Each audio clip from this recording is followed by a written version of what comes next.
Hi guys, welcome back to GeForce. I'm Pete. We're here today with Dominic Butler, who's lead gameplay designer on Tom Clancy's Ghost Recon Wildlands. So for those who've maybe missed a little bit of the news about Ghost Recon, can you just elevator pitch of Ghost Recon? So Ghost Recon Wildlands is a military shooter set in a massive, dangerous and responsive open world that you can play entirely from beginning to end in solo or in up to 4-player co-op. The game is featured around the ghosts. These guys are best of the best. They've been sent in to Bolivia, dropped in behind enemy lines to fight a drug cartel that have taken over the country and formed an alliance with a corrupt local government. What we wanted to do right from the start was to give the player this total freedom of choice, to move the way they want, to engage the enemy the way they want, and basically be able to express themselves through their gameplay.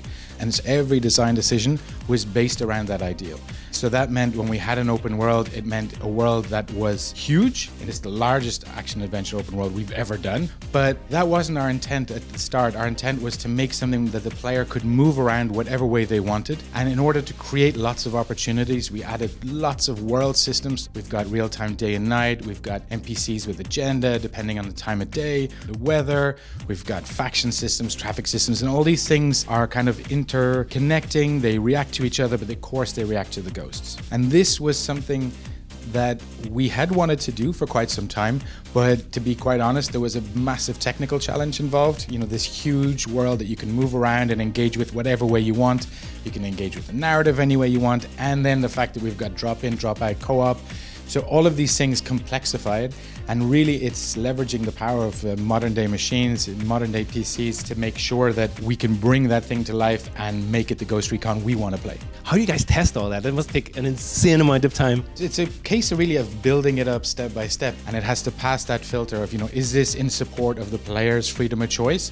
If it passes those filters, we bring it into the game, we start to play with it, and it's about leveling the systems on top of each other. And you mentioned that it's a drop-in, drop-out, 4-player co-op, and so how do you tackle that from a balancing perspective? So we do have an adaptive difficulty that adjusts depending on the number of players, but we wanted to make sure that we removed as many barriers as possible, many of the traditional barriers that have existed when it comes to playing with friends. So if, for example, you're playing and two others, me and another guy, decide we're going to join your game, you don't have to log out. We can just jump into your session as long as you're okay with it. And the AI are going to start to adapt to the fact that there are more players in, and as it scales up, so does the AI. So what are you most looking forward to seeing when players get their hands on the game? I think the stories they tell, the fact that you can share those experiences with your friends, the fact that you can play the game in lots of different ways.